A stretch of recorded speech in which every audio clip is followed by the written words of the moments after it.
Salut Internet, c'est Pat et vous êtes dans l'univers de Pat. L'univers de Pat, c'est un programme dans lequel je m'adresse à vous, les passionnés de rugby et de cinéma, ou les curieux du monde en général. À travers des vidéos, je vous propose des décryptages et mon regard sur ce sport de brute qui est joué par des gentlemen ou sur le 7e art. Je suis là pour essayer, peut-être me planter, mais surtout pour m'amuser. Alors pourquoi parler rugby ? En fait parce que c'est ma passion. Petit, j'y ai joué 4 ans, j'ai même été champion de Suisse moins de 16 ans en 2010 avec le club de cœur qui est Lausanne. J'ai aussi joué dans l'équipe nationale suisse de moins de 16 ans la même année. J'ai aussi couvert journalistiquement ce sport en Suisse. Bref, le ballon ovale, franchement j'adore. Et en plus cette année, c'est la Coupe du Monde de rugby en France, avec un 15 de France parmi les favoris, et aussi l'Irlande. Franchement, on va se régaler. Pour débuter ce programme, j'ai choisi de vous parler de la finale de Coupe d'Europe, comme on disait autrefois, ou de Champions Cup, comme on dit maintenant, Leinster-La Rochelle. Ce match complètement fou est l'occasion de revenir sur certains joueurs et certaines actions qui m'ont vraiment bluffé, et je vais vous expliquer pourquoi. Vous êtes prêts ? Ok, ça commence maintenant. Face à vous, messieurs. Bon alors, Micheline, tu nous mets le match ? Évidemment de la tournée en Australie, nous a parlé de l'avenir. Et c'est parti pour ce Leinster-La Rochelle, la finale de la Champions Cup 2023. Franchement, vous allez voir, ce match a été complètement fou, dense. On s'est pas embêté de la première à la dernière minute. Il y a eu beaucoup de suspense. On découvre déjà l'ambiance incroyable à l'Aviva Stadium.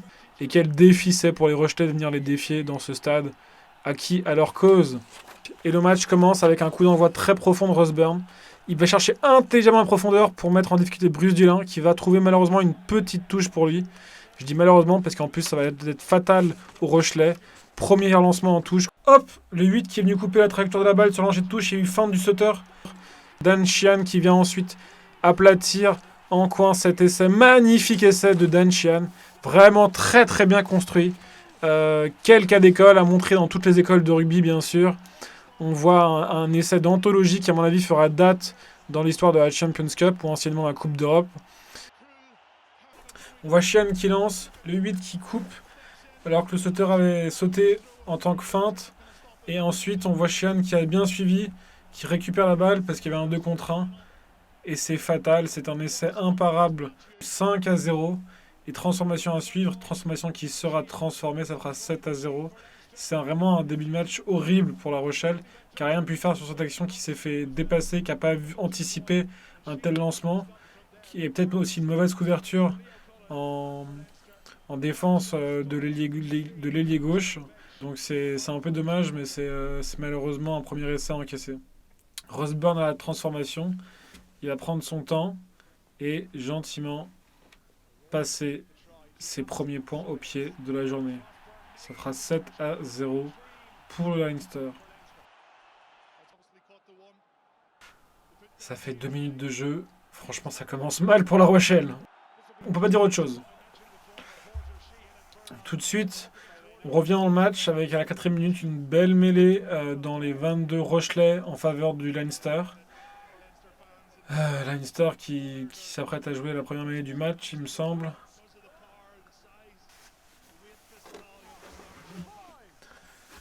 Gibson Parks aussi qui s'apprête à introduire la mêlée. Et c'est parti. Ballon introduit. Il écarte. Ils vont au contact tout de suite, les Leinstermen, mais ils dominent les duels en ce début de match. Ils progressent, ils avancent. Ils franchissent la ligne d'avantage. Et surtout, ils vont très vite dans les enchaînements. Le ballon sort très vite du ruck. Et ça va trop vite. Une sautée. Un bon plaquage d'anti, mais tout de suite une passe et une deuxième sautée. Et c'est laissé en bout de camp pour l'ailier irlandais. Ça fait à peine 6 minutes de jeu et on est déjà à 12-0. Ça fait vraiment beaucoup pour un début de match. C'est une catastrophe pour La Rochelle. Mais voilà, il faut dire que le Leinster est percutant. Le Leinster progresse vite, sort vite les ballons des rucks. Ça lui laisse le luxe de pouvoir sortir la balle facilement et rapidement et de faire des sautées. Et c'est ça qui a pu mener à cet essai en coin, je pense. C'est surtout les sautés qui ont fait la différence. On voit à nouveau Ross Byrne là qui saute pour son camarade Et ensuite, essai en bout de camp.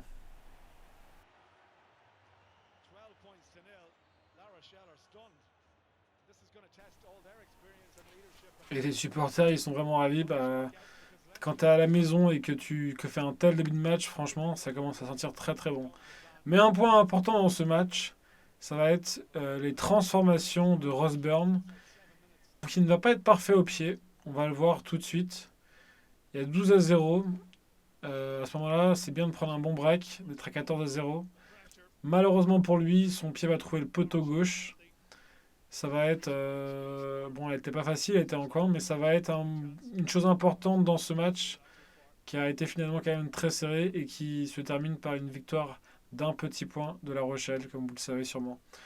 Donc on peut dire que les transformations ont été aussi déterminantes, surtout celles qu'il a ratées, vu que ça empêchait au Leinster de prendre vraiment l'avantage dans ce match de façon définitive.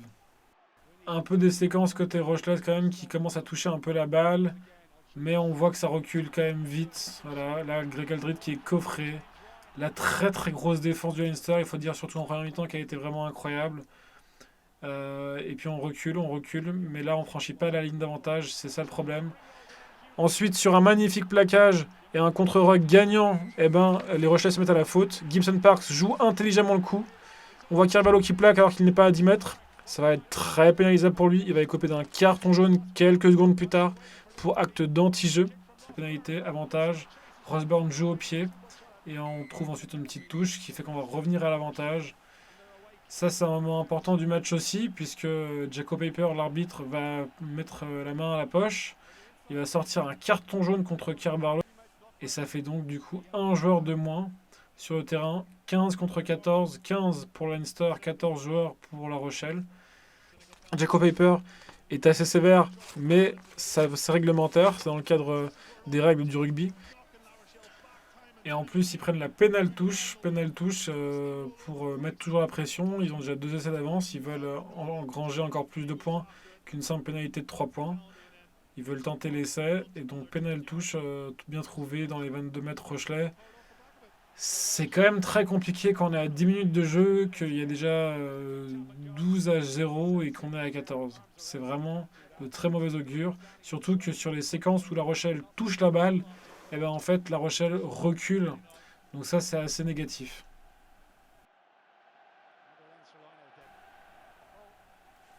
Et là, ça va vraiment être un essai un peu dommage. Boudéan qui pense récupérer le ballon, mais qui cafouille. Et finalement, voilà, sur le rock, c'est gagné par les Leinstermen.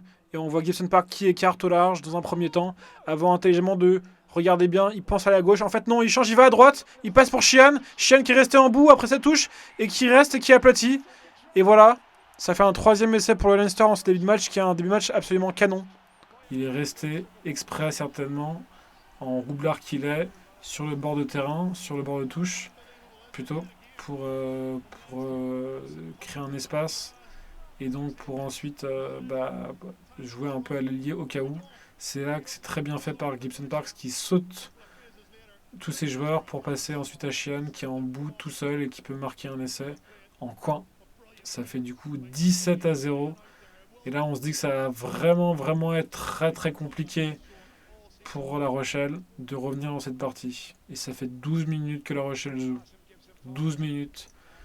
C'est une catastrophe. Et là, Byrne à nouveau à transformation.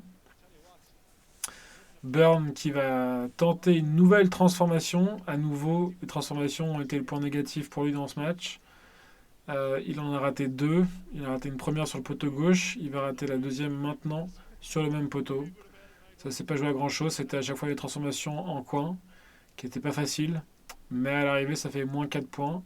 Et quand on sait que le Leinster perd ce match 26-27, c'est ça aussi qui fait la différence.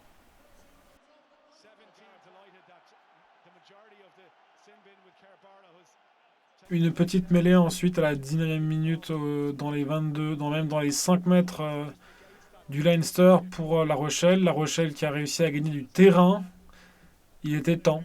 Il était temps aussi de tenir un peu la balle parce que c'était vraiment quelque chose de compliqué pour les joueurs de La Rochelle. Et enfin, ils arrivent à quelque chose. Donc les voilà dans les 22, dans les 5 mètres Leinsterien, des Leinstermen plutôt. Et ensuite on voit qu'il domine un petit peu cette mêlée. Il n'y a pas d'avantage, mais on écarte vers Danti qui vient percuter, rafuter, qui échappe à un plaquage et qui va ensuite pouvoir franchir une d'avantage et marquer, surtout marquer, vu qu'il était à 5 mètres de la ligne d'en but. Et enfin, on se dit que La Rochelle rentre dans ce match, que La Rochelle peut prétendre à quelque chose, plutôt que d'encaisser des points, que de se rater, que de rendre des ballons, que de reculer quand ils ont quelques ballons. Enfin, on se dit, ça y est, on peut y arriver. C'est la différence d'un profil exceptionnel, qui est celui de Jonathan Danty. Il a un physique de deuxième ligne, alors qu'il est centre, et ensuite il peut facilement percuter et aller à l'essai. Ça fait vraiment plaisir pour La Rochelle, qui était à la peine dans ce début de match.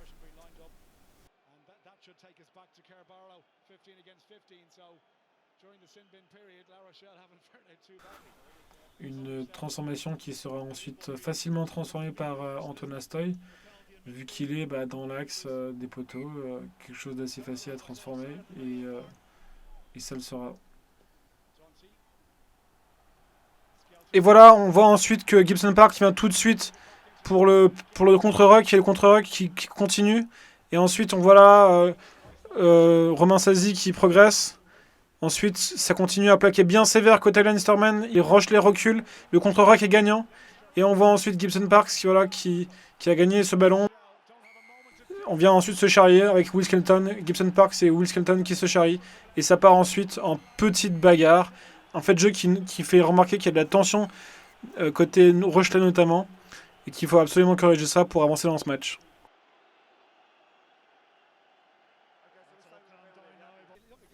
Et c'est une pénalité que va prendre cette fois-ci Roseburn. Les Irlandais se disent probablement qu'avec l'essai transformé des Rochelais, il faut quand même prendre des points d'avance, sécuriser des points d'avance au cas où ils ne concrétisent pas des pénales touches en essai. Donc là, Roseburn va prendre les 3 points pour passer, histoire de bien se détacher.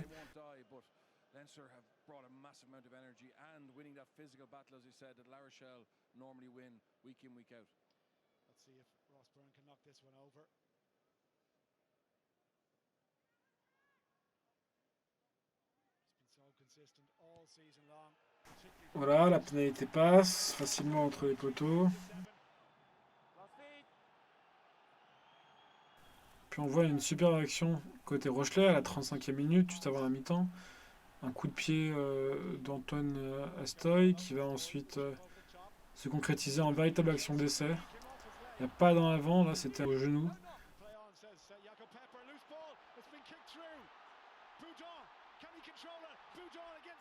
Voilà, Paul Boudin qui pousse au pied, tranquillement pousser ce ballon, essayer d'aplatir, mais il est un tout petit peu en retard. C'est malheureusement Keenan qui aplatit.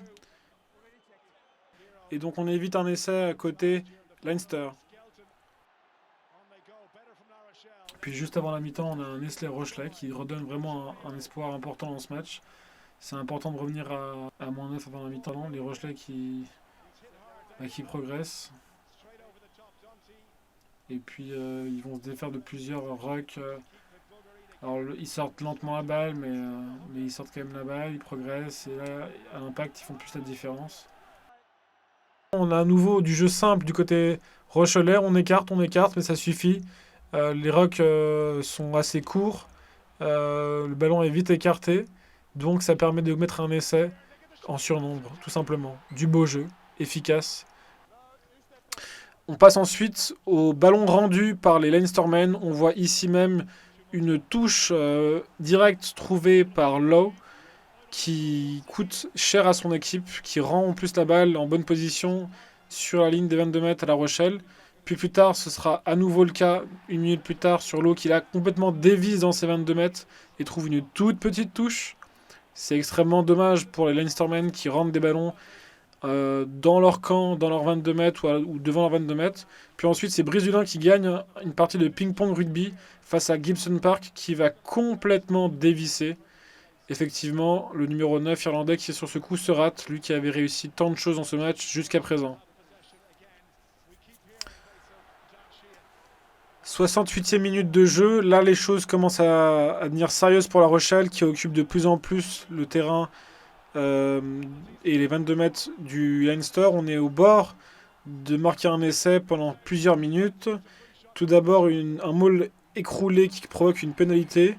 Puis ensuite, un en avant, malheureusement, des Rochelais qui fait qu'on va revenir à la pénalité. Mais le choix qui sera décidé sera très important. Ce ne seront pas les points. Pourtant, on est à 26 à 20. On pourrait se rapprocher de 3 points. Il reste encore 12 minutes. On peut marquer 2 fois des pénalités pour égaliser et tenter les prolongations. Mais non, on choisit la pénale touche. Antoine Astoy se dirige vers la touche. On attend tout d'abord de soigner Lemani Botia.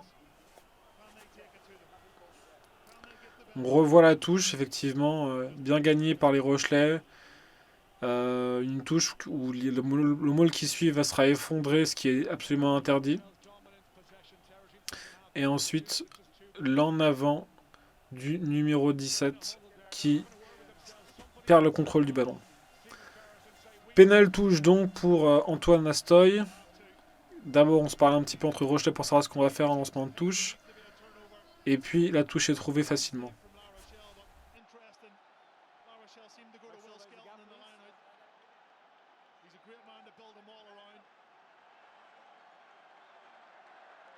Et le lancement de touche est effectué. Will Kelton à la réception. À nouveau, ça pousse. Ça pousse très fort. Ils sont au bord de marquer un essai. Mais vraiment pas loin de tout ça. Mais ça cafouille. Et puis, le ballon prend du temps à sortir. Ce qui ralentit considérablement les phases de jeu. Et le ballon est d'ailleurs difficilement extrayable. Comme on le voit à l'image avec Kirk Barlow qui a du mal à s'en saisir. Mais il finit quand même par le prendre. Et puis on fait du jeu au ras. Du jeu au ras. Encore une fois, du pick and go. Une fois. Et puis 2 fois. Avec Greg Aldrit là. On se dit que l'essai est aplati, mais non, ce n'est pas le cas. C'est un ballon mort. Et donc on rend la balle au Leinster. Mais il y avait une pénalité. Ce qui fait que La Rochelle récupère à nouveau la balle. On avertit le capitaine irlandais qu'il y a trop de pénalités, qu'il faut cesser ça, sinon il y aura un carton jaune. Et à nouveau, Antoine Astoy va prendre la pénale touche, car La Rochelle tient à son essai. La touche qui est trouvée facilement par Antoine Astoy. À nouveau, une touche à 5 mètres. Et c'est le feu pour les Rochelais. On voit les supporters qui poussent leur équipe. Ils sont juste derrière, à quelques mètres dans les gradins, derrière les poteaux. Et on refait un lancer en touche, qui est recapté par Will Skelton. Cette fois-ci, ça va aller au bout. Ça pousse, ça pousse. À nouveau, on va au contact. On est à 1 mètre de la ligne de nouveau. Le ballon sort un petit peu plus vite, mais après c'est ralenti par un nouveau contre-rock. Voilà, il sort quand même plus vite. On continue avec du jeu au ras, du jeu d'avant. On ne choisit pas la phase au large, alors que pourtant il y avait des espaces et que les 3/4 les appelaient. On continue au ras. Parce qu'on extrait lentement le ballon aussi, c'est pour ça. Et là, on y va à nouveau avec Greg Aldrit. Et ensuite, ce sera Georges-Henri Collomb qui, voilà, qu'on voit sur cette action, va pouvoir y aller. Et aplatir, et ça y est, c'est l'essai. 26-25, La Rochelle revient vraiment au contact. Et à quelques secondes d'une transformation qui lui permettrait de passer devant à 27-26 et de prendre les commandes pour la première fois du match. Jaco Papers, l'arbitre, en profite pour appeler un petit peu le capitaine irlandais, ainsi qu'un joueur, le numéro 16, Keller, qui va écoper d'un carton jaune pour faute à répétition. Il paye pour l'ensemble de son équipe. Ce sera une sanction logique vu le nombre de pénalités provoquées, causées par les Irlandais en cette fin de match. Et on revoit le superbe essai de Georges-Henri Collomb qui vient au ras et qui aplatit de peu. On peut se poser la question, est-ce qu'il y a une main en dessous là, de Alatoa? En l'occurrence, pas complètement, en tout cas, aux yeux de l'arbitre. Il pense qu'il aplatit bien la balle. Et donc l'essai est logiquement accordé. Antoine Astoy à la transformation. Il va subir une grosse pression des 3/4 irlandais qui vont monter très vite après son premier pas. Regardez bien.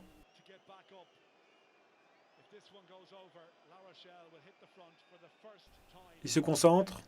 Premier pas. Là, il monte, mais il frappe bien. Et ça passe au-dessus, et entre les poteaux surtout. Et le contre n'a pas eu lieu. Heureusement pour les Rochelais qui prennent enfin les commandes dans ce match. Il reste alors 7 minutes de jeu. C'est La Rochelle qui tire la balle. C'est La Rochelle qui a dicté le tempo durant toute la seconde période. On se dit que ça commence à sentir très bon pour La Rochelle, même si c'est pas fini. Mais les dernières minutes vont être palpitantes. On voit Yuni Antonio qui exulte, mais les dernières minutes vont être palpitantes. Ici, un lancement de jeu avec Gibson Park. C'est là Jonathan Danty qui fait un plaquage haut. L'arbitre tend le bras. Il y a plaquage haut, avantage. On arrête le jeu. Suspicion de faute grave, c'est-à-dire de plaquage trop haut et donc sanctionnable d'un carton. L'arbitre va regarder ça à la vidéo. Et la sanction qui sera logique, application stricte du règlement, plaquage haut, plaquage au niveau de l'épaule, voire même un petit peu de la tête ou du cou. Et donc, c'est un carton jaune pour ce plaquage trop haut de Jonathan Danty. On le voit ici bien sur ce ralenti, c'est logique. Voilà, l'épaule qui vient chercher le cou, la tête, cette zone-là. Et puis ensuite un plaquage qui mène à une exclusion temporaire de 10 minutes. Mais comme il reste plus que 6 minutes dans le temps réglementaire, on finira le match à 14 contre 14 des deux côtés. Ce sera rédhibitoire. Le match ne se terminera pas à 15 contre 15.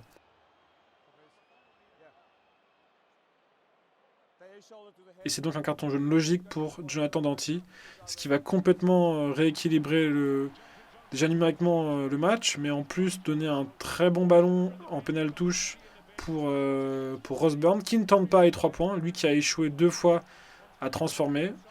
C'est pas facile, donc il ne tente pas les 3 points. Et là, on voit une très bonne progression des avants irlandais, qui sont à 5 mètres de la ligne d'en but.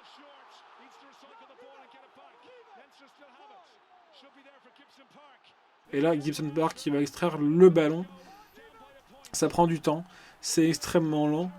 Mais il va y arriver. Finalement, il part avec les avants qui font du jeu au rap. Jeu au rap des avants irlandais. Alatoa qui va s'en saisir.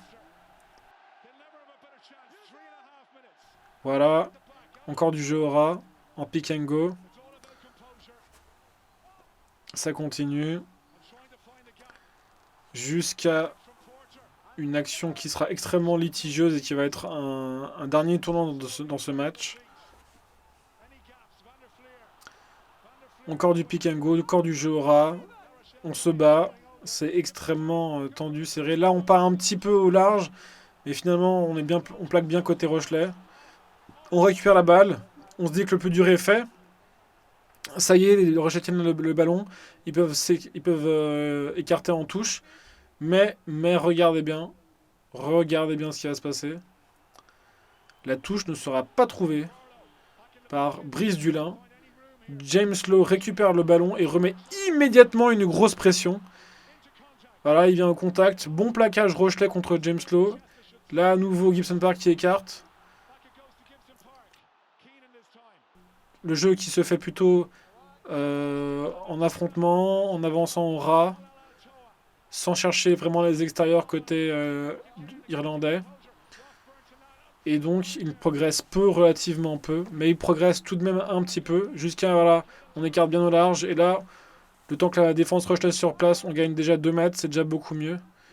Et là, on y va, on rafute, on percute, on se pose pas de questions, mais regardez bien, vous avez vu, au sol, Georges-Henri Colombe est KO, il est complètement KO. Le jeu se poursuit dans un premier temps, jusqu'à l'interruption de Jacob Pepper, l'arbitre, qui voit que Georges-Henri Colombe est KO et Greg Aldrit qui a arrêté de jouer pour voir comment il allait. C'est un tournant dans ce match, car une fois qu'on aura la vidéo, on va voir en fait que Michael Alatoa a eu un déblayage excessif, tête contre tête, ou épaule contre tête, c'est un peu entre les deux. C'est pas très clair à l'image, mais c'est rédhibitoire et c'est un carton rouge logique pour un geste extrêmement dangereux. Et donc on va passer à 14 contre 13 dans cette fin de match au niveau du nombre de joueurs sur le terrain. Tout le monde est fatigué, tout le monde se désaltère avant de regarder la vidéo. Voilà, tout le monde se désaltère, tout le monde a soif. Et donc d'abord on s'affaire auprès du joueur pour comprendre ce qui s'est passé. côté staff médical. Et là, on voit le contact, voilà, le choc extrêmement rugueux, illégal, de Michael Alatoa, qui part avec la tête et qui vient mettre KO Georges-Henri Colombe, tête contre tête. Lui qui était en train de se redresser en plus. Il tombe à reculons en arrière. D'abord Jean-Henri Colombe qui vient au plaquage. Et là, le déblage est complètement excessif. Tête contre tête. Rédhibitoire. Carton rouge logique. Ce n'est absolument pas un scandale, c'est absolument logique.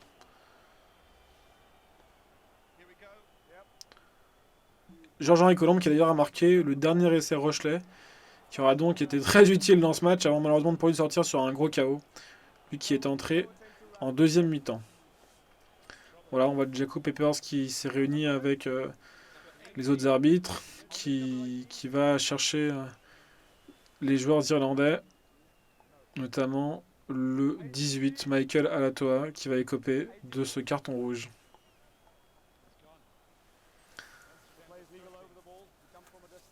Explication, mais carton rouge tout de même. Car discussion avec le capitaine irlandais, mais carton rouge tout de même. Ça y est, voilà. Greg Aldrit est nommé homme du match. Ensuite, La Rochelle trouve une pénale touche. Même 2 pénales touches. Ils arrivent à la moitié du terrain. Ils n'ont plus qu'à garder le ballon, à le coffrer, à progresser un peu avec ce maul.